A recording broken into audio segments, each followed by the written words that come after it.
আসসালামু আলাইকুম। নেদারল্যান্ডের বিপক্ষে কিন্তু ১ম টি-টোয়েন্টি দারুণ এক জয় ছিনিয়ে নিয়েছে টাইগাররা।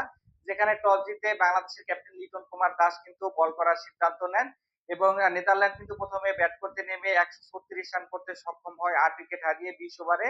জবাব দিতে নেমে বাংলাদেশ কিন্তু ২ উইকেট হারিয়ে জয়ের বন্দরে পৌঁছে যায় এবং ৩৯ বল হাতে রেখে কিন্তু বাংলাদেশ এই জয় ছিনিয়ে নিল এবং এইজন্য কিন্তু এই জয়টাকে বড় একটা মার্জিনের জয় বলতেই হচ্ছে।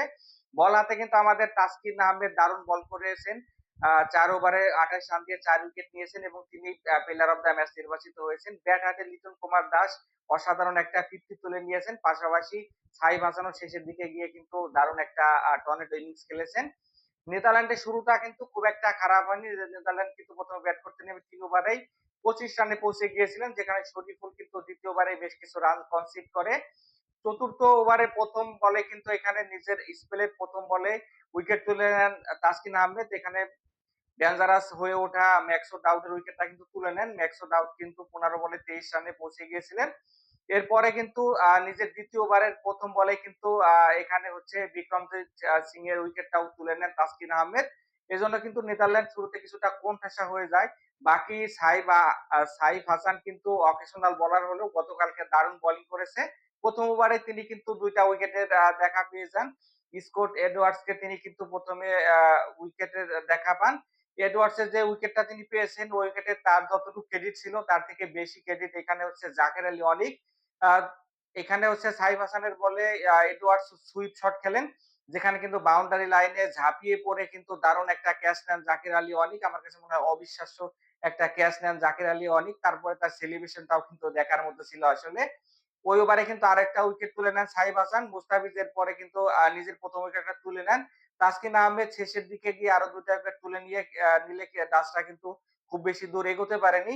বল হাতে কিন্তু তাসকিন আহমেদের ৪ উইকেট ছাড়াও মুস্তাফিজ কিন্তু ১ উইকেট পেয়েছেন। ৪ ওভার ১৯ রান দিয়ে ১ উইকেট তুলে নেন এবং সাইফ হাসান কিন্তু ২ ওভার ১৮ রান দিয়ে ১ উইকেট তুলে নেন।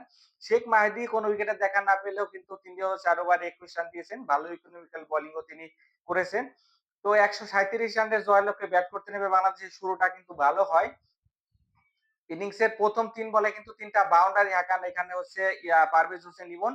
১ম ২ বলে ২ টা ৪ এবং থার্ড বলে কিন্তু একটা ৬ হাঁকান এখানে আরিয়ান ডাটের আ ওভারে। পরে আরিয়ান ডাটের ওভারেই কিন্তু এখানে পারভেজ হোসেন ইমন হচ্ছে আউট হয়ে যান, ক্লিন বোল্ড হয়ে যান। ৯ বলে ১৫ রান করে। এরপরে কিন্তু বাংলাদেশে ভালো একটা জুটি পায় লিটন কুমার দাস এবং হচ্ছে আ আ তানজিদ তামিমের মধ্যে। লিটন কুমার দাস কিন্তু গতকালকে ক্যাপ্টেন নক খেলেছেন এবং অসাধারণ কিছু শট খেলেছেন। লিটন কুমার দাসের কাছ থেকে কিন্তু আমরা এরকম ব্যাটিংই বরাবর এক্সপেক্ট করি। কিন্তু হয়তোবা সামহাউ সবসময় তিনি সেটা ডেলিভার করতে পারেন না। কিন্তু গতকালকে কিন্তু দারুণ ব্যাটিং করেছেন। আশা করব যে তিনি এশিয়া কাপে ওই ধারাবাহিকতাটা কিন্তু বজায় রাখতে সক্ষম হবেন। লিটন কুমার দাস কিন্তু ২৯ বলে ৫৪ রানের এক চোখ ধাঁধা ইনিংস খেলেন যেখানে ২ টা ৬ এর পাশাপাশি ৬ টা ৪ এর মারও ছিল এবং একটা ওভার স্পিনারের বলে তিনি এক্সট্রা কভারেজ একটা আ আ লফটেড শট খেলেন। আসলে দেখার মতো চোখ ধাঁধানো একটা চার ছিল। এতে বোঝা যায় তিনি কতটা ছন্দে গতকালকে ব্যাটিং করেছেন। ইনিংসের বাংলাদেশের ৯২ রানের সময় কিন্তু এখানে তানজিদ সাকিব তামিম আউট হয়ে যান ২৯ রান করে। এরপরে সাইফ হাসান কিন্তু শেষ কাজটুকু শেষ করেন লিটন কুমার দাসকে নিয়ে। সাইফ হাসান কিন্তু এখানে ১৯ বলে ৩৬ রানের একটা ক্যামিও খেলেন যেখানে ৩ টা বড়, বড় ৬ এর মার ছিল। টপ এন্ড টি-টোয়েন্টি থেকে জিএসএল এ কিন্তু দারুণ ব্যাটিং করে আসছিলেন সাইফ হাসান। এজন্য কিন্তু মূল দলে অন্তর্ভুক্ত হয়েছিল তার। তিনি কিন্তু তার পারফরম্যান্স দিয়ে সেটাই বোঝালেন যে না, তিনি এখন জাতীয় দলে খেলার জন্য পুরোপুরি ফিট। শামীম হোসেনকে কিন্তু গতকালকে রেস্ট দেওয়া হচ্ছিল।